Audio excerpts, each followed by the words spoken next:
하나님 말씀 요한계시록 15장 1절에서 8절 우리 15장 전체의 말씀을 같이 봉독을 했고요.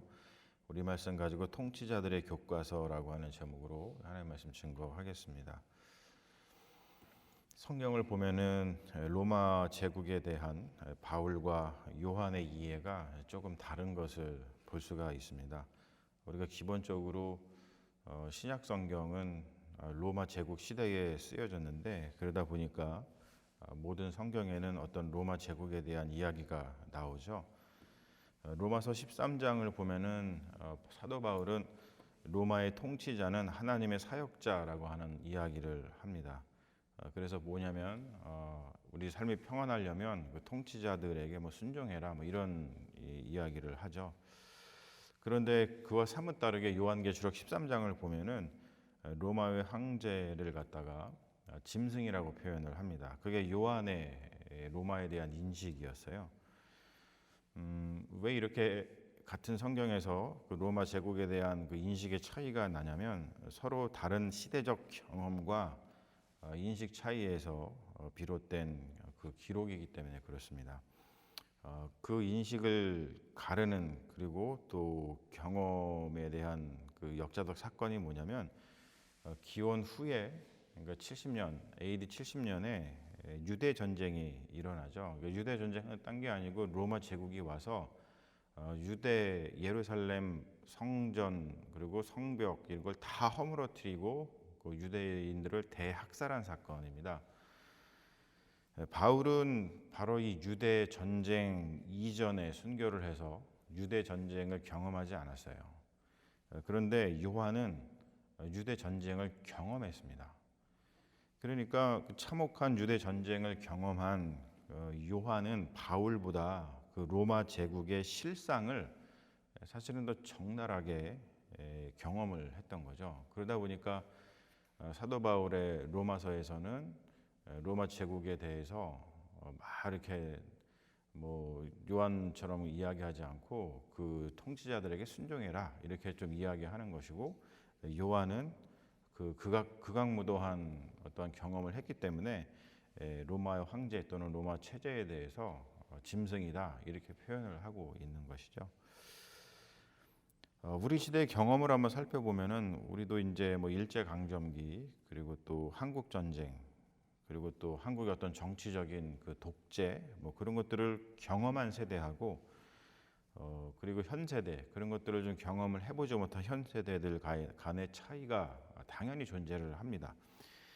일제 강점기 때에 기독교인들은 어떻게 살았을까? 대표적으로다가 주기철 목사님하고 그의 부인 그 오정모 사모에 대한 이야기가 아주 유명하죠.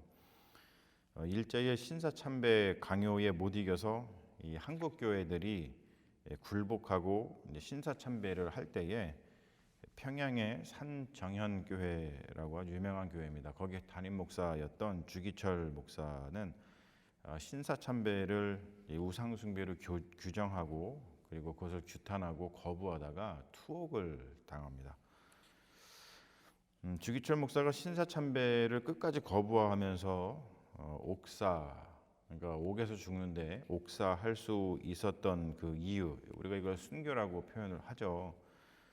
그 이유는 뭐냐면은 그의 아내 오정모 사모 덕분이었어요. 그러니까 주기철 목사가 인생을 보면은 이제 전처가 있었었는데 사별합니다.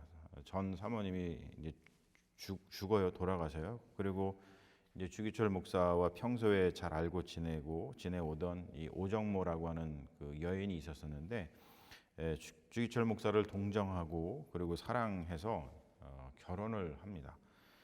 이제 결혼 이후에 어떤 삶을 사냐면 이제 고령의 시어머니를 모시고 그리고 사별한 전처 사이에서 난 그 네 자녀가 있는데 그 네 자녀를 돌보고 그리고 또 주기철 목사가 옥에 갇혔잖아요. 그러니까 옥바라지라 그러죠. 그 옥바라지를 하면서 살아갑니다.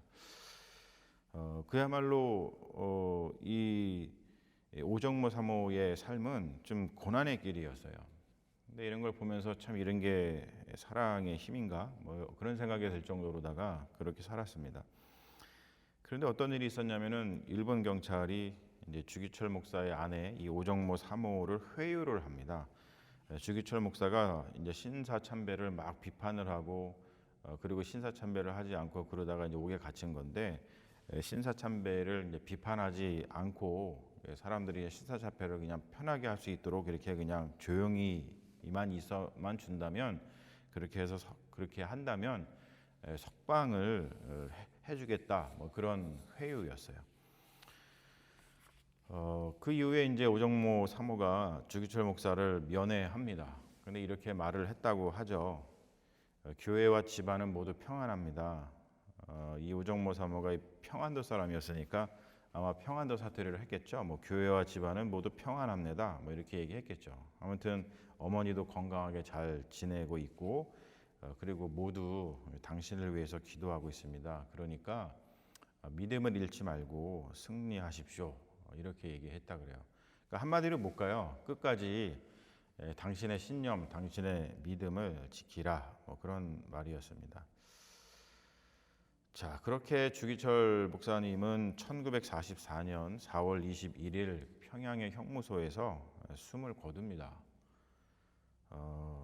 여러분 어때요? 이런 시대를 산 사람에게 다가오는 그 요한계시록의 그 말씀의 중력과 그리고 이러한 시대를 살지 않은 우리들에게 다가오는 중력이 사실은 같을 수가 없을 거예요. 자, 그럼 어떻게 해야 될까요? 우리는 지금 이런 시대를 살고 있지 않고 하지만 우리는 하나님의 말씀으로 이 요한계시록을 받아들여서 우리가 지금 읽고 있는데 우리는 이런 시대에 살고 있지 않으니까 감사하다 뭐 이렇게 그냥 말하고 말까요? 아니면은 우리는 뭐 이런 시대를 살고 있지 않으니까 요한계시록을 읽을 필요가 없을까요? 그렇지 않다는 거죠.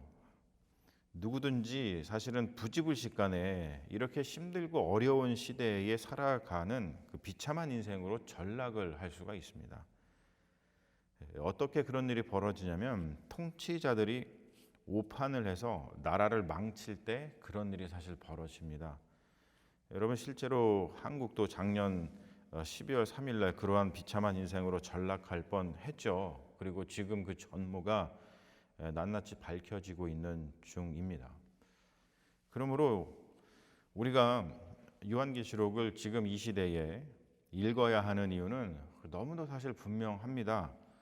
비참한 시대를 맞지 않기 위해서 우리가 대비해야 하고 그러면 우리는 어떻게 해야 하는가라고 하는 것을 이 요한계시록을 통해서 우리가 좀 현명하게 배워야 된다는 것이죠. 여러분 이것은 남을 위한 일이 아니에요. 요한계시록은 무슨 필요가 있지? 요한계시록은 왜 읽어야 되지? 뭐 지금 우리 시대에 이런 게 필요할까?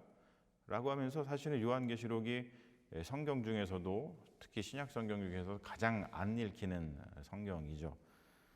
근데 여러분 이것은 남을 위한 일이 아닙니다. 바로 나 자신을 위한 일이죠. 내 삶의 평안을 위해서 나의 삶이 비참한 삶으로 떨어지지 않기 위해서 우리가 요한계시록을 읽으면서 어떻게 해야 될 것인가를 날마다 우리가 좀 말씀을 통해서 배워야 된다는 겁니다. 오늘 본문 말씀을 좀 들어가서 보면은 하늘에서 일어나고 있는 이적에 대한 이야기를 우리에게 전해주고 있죠. 사실 이거는 뭐 우리가 눈으로 볼 수 있는 건 아니고 계시로 하나님께서 요한에게 이렇게 보여주신 그 이적입니다. 뭐냐면 7 천사가 7 재앙을 가졌다라고 하는 거고 그리고 이것이 마지막 재앙이다 이렇게 이야기를 하시죠. 근데 어때요 여러분 이거 읽으면서 조금 언밸런스하죠. 천사가 재앙을 가져온다는 거예요. 그게 좀 사실 언밸런스한 광경입니다. 왜냐하면 천사는 우리가 흔히 얘기할 때 재앙을 가져오는 사람이에요? 아니면 기쁜 소식을 가지고 오는 사람이에요? 기쁜 소식을 가지고 오는 사람이죠. 근데 천사가 재앙을 가지고 온다 뭐 이렇게 표현을 하고 있어요. 근데 여러분 이것은 한 번만 더 생각하면은 이게 언밸런스한 게 아닙니다. 왜냐하면 천사가 가져오는 재앙은 비참한 인생을 살아가는 사람들에게는 기쁜 소식입니다. 그러면 이게 누구에게 재앙이겠어요? 사람들의 삶을 비참한 상태로 몰아넣은 지금 요한계시록이 이야기하고 있는 그 짐승들이죠. 짐승들에게는 그야말로 재앙이겠죠. 그래서 천사가 재앙을 가져온다. 이렇게 표현을 하고 있는 거예요. 그러니까 이 희생자들, 비참한 삶을 살게 된 그 사람들의 입장이 아니라 통치자들의 관점에서 그걸 좀 이야기하고 있는 거예요. 그래서 재앙인 거죠. 자, 근데 지금 오늘 전하고 있는 이 이야기를 이제 이적이라고 표현을 하고 있습니다. 이적이라고 하는 말을 쓰고 있는데, 이적이라고 하는 말이 뭐냐면, 이적이라고 하는 말은 우리 복음서에서도 예수님께서 이적을 행하셨다. 특별히 제가 이제 지난번에 요한계시록 가지고서 설교할 때 계속해서 강조했던 게 뭐냐면, 요한계시록에서는 기적이라는 말이 나오지 않고 이적이라고 하는 말이 나온다. 그게 영어로다가 사인이라고 표현을 합니다. 근데 이적이라는 게 뭐냐면은 상징적인 사건을 말하는 거예요. 그러니까 이적은 기적을 동반하거든요. 뭔가 우리가 좀 초자연적인 일이 벌어지고 우리가 상식적으로 좀 평소에 경험하지 못했던 일을 경험하게 되는 건데, 이적이라고 하는 것은 그때 일어나는 기적은 능력 과시가 아니야. 나 이런 거 할 수 있어. 나는 뭐 나는 물을 포도주로 변하게 할 수 있는 능력을 가지고 있는 사람이야. 뭐 이런 거, 이렇게 능력을 과시하는 것이 아니라 그 사건을 통해서 어떠한 중요한 의미를 드러내는 그런 일을 이적이라고 표현을 합니다. 그러니까 계시적 메시지인 거죠. 감추어진 것을 드러내 보여주는 역할을 하는 게 이적이라는 말이에요. 그래서 이 성경에서는 이적이 굉장히 많이 있죠. 그러니까 성경에서 나오는 어떤 기적들은 과시하는 게 아니에요. 내가 이런 거 할 수 있어. 뭐 하나님은 이런 것까지 하실 수 있는 분이니까 뭐 까불지 말어. 뭐 이렇게 지금 이야기하고 있는 것이 아니라 뭔가 감춰져 있는 어떠한 것을 드러내 보여주는 역할을 하는 겁니다. 그래서 우리가 예수님의 이적들을 볼 때 예수님께서 능력 과시하시는 게 아니잖아요. 예수님의 어떠한 신적인 정체성을 드러내는 역할을 하는 것이 다 복음서에 나오는 그 이적들의 역할입니다. 기적 자체가 아니라 그것이 지금 무엇을 가리키고 있는지가 중요한 것이죠. 기적이 일어났는데 그것이 사람들을 현혹해서 악으로 이끌고 간다면 그것은 잘못된 이적입니다. 하지만 여러분, 우리가 성경에서 보듯이, 특히 이제 복음서에서 보듯이 이제 기적이 일어나서 그것을 통해서 사람들이 이제 깨달음을 얻고 그래서 뭔가 해방이 된다면 이것은 참된 이적인 것이죠. 그 징표가 누구를 가리키고 그리고 어떠한 경배를 요구하는가, 그것이 굉장히 중요합니다. 그래서 이적을 통해서 누군가를 지배하고 착취하려 든다면 그것은 악한 일인 거예요. 그러니까 여러분, 우리가 신앙생활을 하거나 아니면은 여러분 일상생활 속에서 뭔가 특별한 대단한 기적 같은 일을 이렇게 일으키는 사람들이 있잖아요. 그런 기적 자체에 현혹이 되면 안 된다는 거죠. 기적을 통해서 무엇을 하려고 하는지 그 의도를 보아야 한다는 거예요. 우리가 성경에서 배우지만 주님의 이적은 언제나 자유케 하고 기쁨을 가져다 줍니다. 그러므로 일곱 천사가 일곱 재앙을 가져오는 오늘 말씀의 그 이적은 인간을 구원하시는 하나님의 은총의 표시인 것이죠. 자, 그것이 어떻게 그렇기 때문에 그 이적이 일어나니까 하나님께서 구원을 주시는 거고 또 억울한 일을 당한 사람들의 그 억울한 마음을 신원해 주시는 거고 그런 거죠. 그러다 보니까 어떤 일이 있어요. 오늘 말씀 보니까 하늘 궁전에서 승리의 노래를 부르잖아요. 마음이 슬프면 노래 부르지 않죠. 기쁘니까 노래를 부르는 건데 바로 그 이적을 통해서 하나님께서 이 고통당하는 자들, 이 마음의 억울함이 있는 자들을 신원해 주시기 때문에 그렇습니다. 15장 3절하고 4절은 이제 순교자와 죽은 성도들, 그러니까 짐승에 의해 죽은 자들, 그러니까 불의의 희생자들이죠. 그런 사람들이 모여서 하늘 궁전에서 노래를 부릅니다. 근데 이 노래를 뭐라고 표현을 하냐면 이 노래를 모세의 노래 그리고 어린 양의 노래다 이렇게 이야기를 합니다. 이렇게 이름을 붙인 이유는 뭐냐면은 모세의 노래를 통해서 지금 하나님께서 이적을 통해서 로마 제국을 향해서 하시는 일은 뭐냐면 출애굽 사건과 같은 일이다라는 것을 말하는 거예요. 그리고 또 어린 양의 노래라고 이야기하는 것은 뭐냐면 예수 그리스도의 십자가와 부활 사건 같은 그러한 이적을 행하시는 거다. 라고 지금 상기를 시키는 것이죠. 출애굽 사건과 예수 그리스도의 그 십자가와 부활 사건의 성격이 무엇인지 이 말에서, 이 용어에서 명확하게 지금 드러나고 있는 거예요. 그러니까 우리가 알다시피 출애굽 사건 그리고 예수 그리스도의 십자가와 부활 사건은 한마디로 구원 사건이다라고 하는 뜻이죠. 모든 억압과 고통으로부터 구원, 그래서 우리에게 자유를 주셨던 그런 사건이다, 이렇게 표현을 하는 거죠. 여러분, 이것은 우리 삶의 지향점을 또한 보여줍니다. 그러니까 우리가 하는 말, 우리가 하는 행위, 이런 것들은 모두 이제 구원을 지향해야 된다는 거예요. 구원이라는 것은 딴 게 아니고 우리가 이제 자유를 얻는 것이죠. 여러분, 이게 신앙의 힘이라고 저는 생각을 합니다. 그리고 이건 너무 중요한 거죠. 우리가 신앙을 왜 갖느냐? 우리가 예수 그리스도를 통해서 우리의 삶을 어떻게 형성을 해야 되는 것이냐? 어떻게 살아가는 것이 참된 인생이냐? 어떻게 살아가는 것이 복된 인생이냐? 뭐 행복한 인생이냐?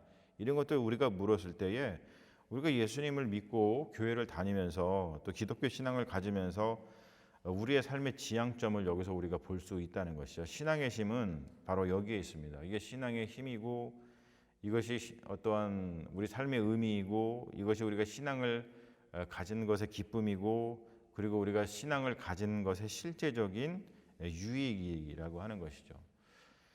누군가를 억압하고 그들에게 고통을 가하면 안 된다는 거예요. 지금 말씀이 계속해서 그 이야기를 하고 있죠. 그러니까 이 모세의 노래와 그리고 어린 양의 노래가 우리의 삶의 지향점이 뭔지를 가르쳐주고 있는데, 누군가를 억압하고 그들에게 고통을 가하면 안 된다는 거예요. 물론 이제 우리가 연약하기 때문에 부지불식간에 그런 일도 합니다만, 그렇기 때문에 우리가 늘 날마다 우리를 성찰하고 또 이런 자리에 나와서 뭐 회개하고 다시 우리의 마음을 다잡고 뭐 그러는 거겠죠. 그러지 말고 언제나 우리가 어떻게 살아가야 되냐? 억압과 고통에 저항하면서 그것으로부터 이렇게 해방해서 자유함을 얻는 그런 삶을 위해서 우리의 인생을 우리가 잘 꾸려가야 된다. 그런 것들을 배우는 거죠. 여러분, 이러한 삶이 아름다운 삶이라는 뜻이죠. 바로 모세의 노래, 어린 양의 노래와 같은 삶, 그런 것을 가르쳐주고 있습니다.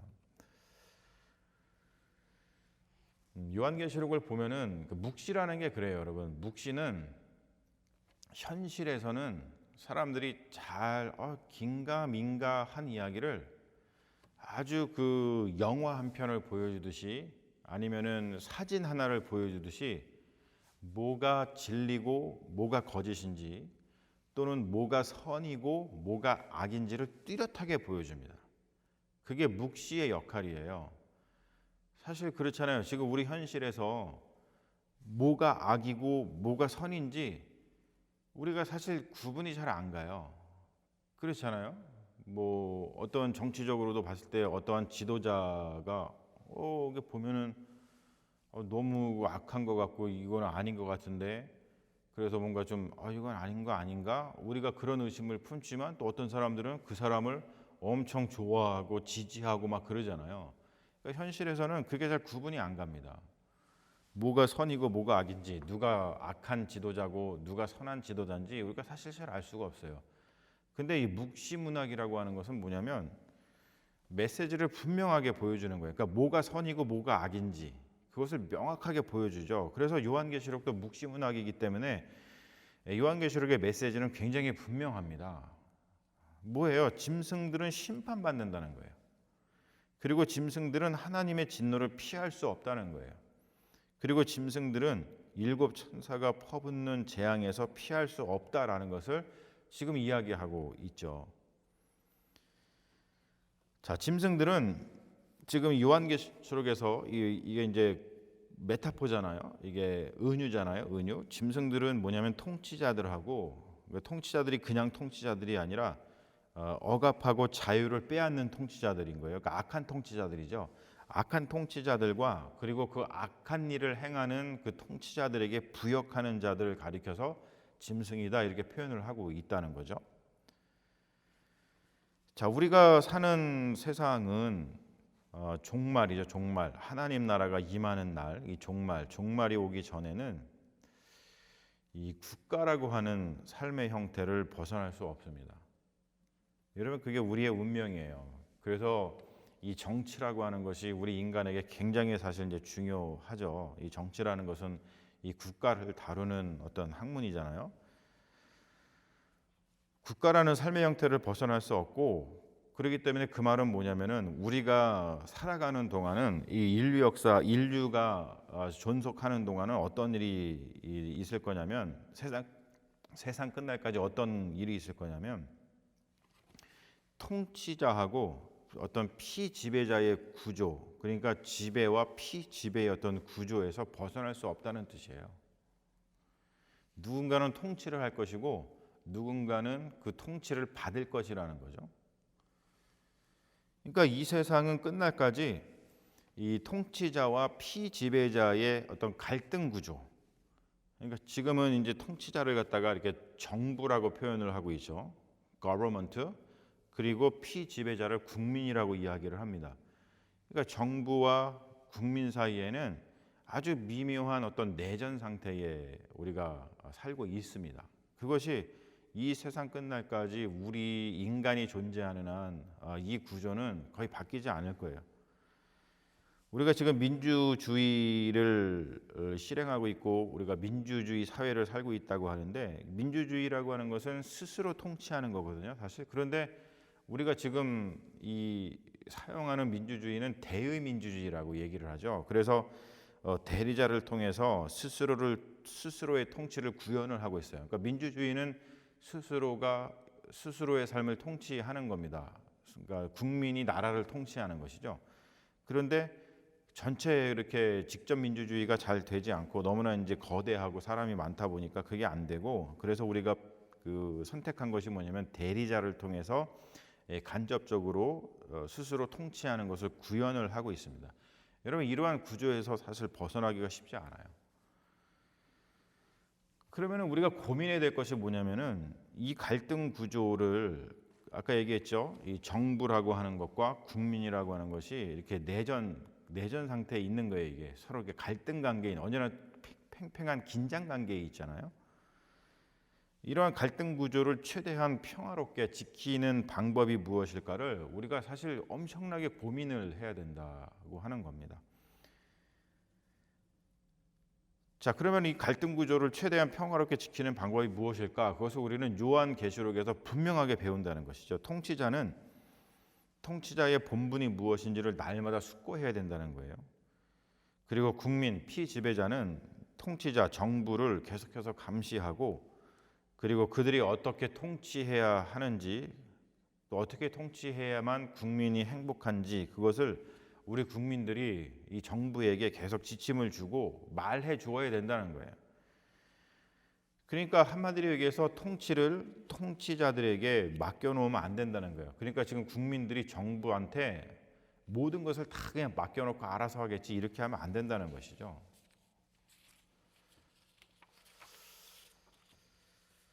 특별히 오늘 말씀의 제목과 같이 특별히 통치자들에게 요한계시록은 교과서가 되어야 된다고 저는 생각을 해요.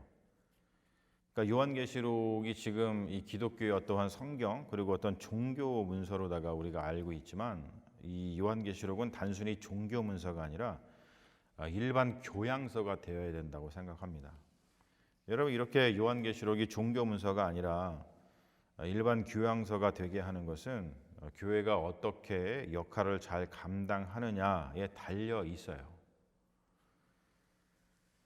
물론 현재 힘과 자본을 지닌 그 교회들, 뭐 대형 교회들이죠. 그리고 이번에도 지금 뭐 그러한 일들 통해서 뭐 이 특검을 통해 가지고 한국의 대형 교회의 어떠한 그 민낯이 지금 막 드러나고 있잖아요.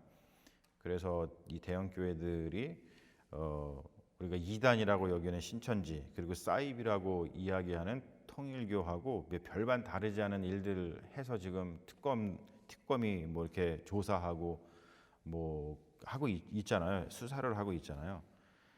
우리가 이제 신천지는 이단이라고 얘기를 하는데, 왜 이단이라고 얘기하냐면 하나님의 말씀을 왜곡하기 때문에 이단인 거예요. 그런데 이제 통일교는 우리가 이단이라고 그러지 않습니다. 사입이라고 그러죠. 사입이는 이 통일교의 플레임이 이거잖아요. 세계 평화 통일 가족 연합입니다.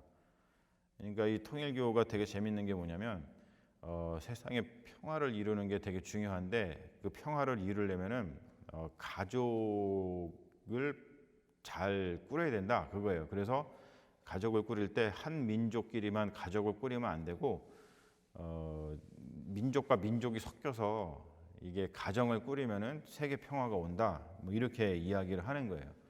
그러니까 이 통일교는 전혀 기독교가 아니고요. 이 기독교라든지 어떤 종교를 흉내낸 그런 사이비라고 이야기를 합니다. 그래서 이단은 왜곡시키는 것을 이단이라고 그러고 사이비는 모방하는 것을 사이비라고 이야기를 하죠. 자, 근데 지금 이단이든 사이비든 지금 우리가 흔히 얘기하는 뭐 정통 교회라고 이야기하는 그 교회들은 통치자들에게 이 정부에게 부역을 하고 있는 꼴이라 요한계시록의 말씀을 애써 무시하거나 왜곡을 하고 있죠.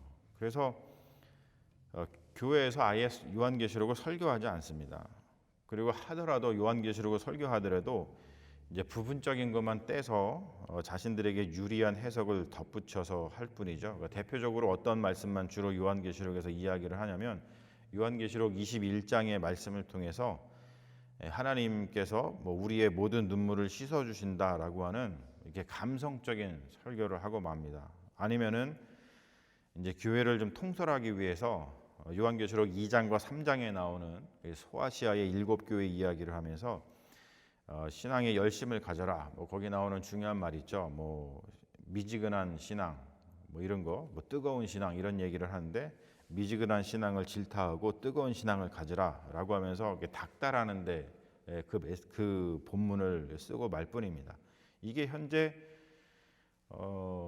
교회의 형편이에요. 근데 여러분 이 말씀을 우리가 다시 한번 돌아보면서 통치자들이 요한계시록을 교과서 삼고 그리고 통치자들에게 권력을 대리적으로 맡긴, 그러니까 정부에게 권력을 대리적으로 맡긴 국민들이 요한계시록을 이 교과서로 삼을 만큼 요한계시록이 모든 사람들에게 통용되는 이 교양서가 된다면 저는 분명 우리가 사는 세상은 더 평화롭고 더 아름다운 세상이 될 거라고 믿습니다. 그러니까 문제는 뭐냐면은 교회에서조차도 잘 통용이 되지 않고 요한계시록이, 그리고 요한계시록이 그냥 종교 문서로만 자꾸 남아 있기 때문에 이게 세상을 변화시키는 역할을 잘 감당하지 못하는데 그 역할을 잘 감당하려고 하려면은 교회가 정말 중요하다는 거예요. 여러분 이것이 바로 그리스도인이 가져야 되는 보편적인 비전이 아닌가 생각을 합니다. 여러분 그렇죠? 불의한 세상에서 아무런 해를 당하지 않고 예수를 믿는다는 명분으로 나만 쏙 구원을 받아서 천국 가는 게 여러분 기독교 신앙이 아닙니다. 결코 전혀 그렇지 않아요. 다 고통당하고 다 죽어나가는데 나만 쏙 구원받는 게 여러분 무슨 의미가 있겠어요? 여러분 한번 생각해 보세요. 예전에 열왕기 상에 보면은 그 엘리야 이야기가 나오죠. 엘리야 이야기에서 제가 감명받은 게 뭐냐면 그 당시에 엘리야 시대 때 어떤 일이 있었냐면은 가뭄이 있었습니다. 근데 엘리야가 하나님의 사람이었어요. 그러면 우리가 흔히 생각할 때 이 가뭄이 있을 때 엘리야는 하나님의 사람이니까 가뭄으로 인해서 사람들이 고통받고 먹을 게 없어가지고 힘들고 어려울 때 하나님이 엘리야를 지켜주셔가지고 엘리야가 고통받지 않게끔 해주셔야 되는 거 아닌가 그런 생각을 하기 쉽죠. 그런데 그 말씀을 보면은 엘리야가 그 가뭄 때문에 고통받는 그 백성들과 똑같이 고통을 받으면서 그 어려운 시기를 견뎌요.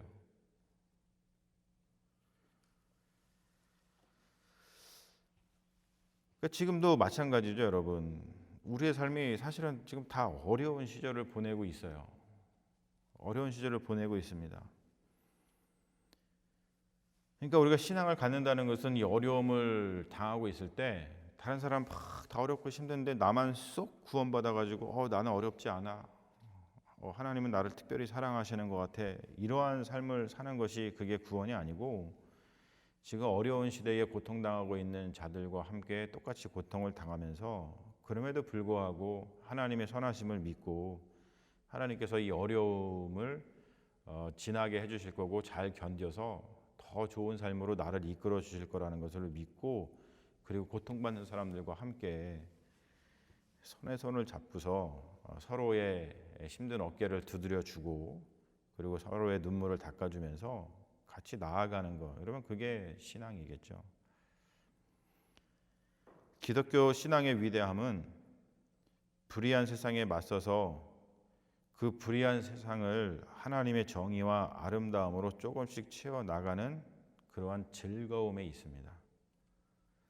그러면 여러분 우리 함께 이 비전, 요한계시록이 교회에서조차도 이야기되지 않는 것이 아니고 그리고 또 요한계시록이 그냥 종교 문서로 남아있는 것이 아니라 우리 모든 인류의 일반 교양서가 되도록 그래서 기독교 신앙을 가지고 있든 가지고 있지 않든 이 요한계시록의 메시지가 이 땅의 정치의 상식이 되도록 하는 일에 우리가 조금 더 이바지하면 좋겠다 그런 생각을 합니다.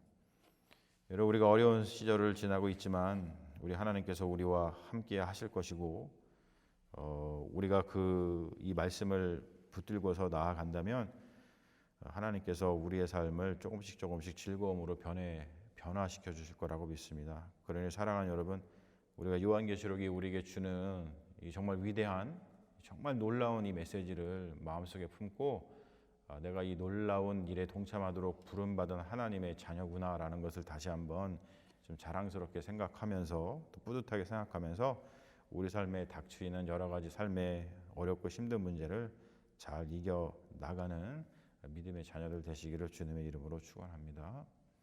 우리 잠시 기도하겠습니다. 아버지 하나님, 요한계시록이 우리에게 가르쳐주고 있는 이 말씀은 정말로 충격적입니다.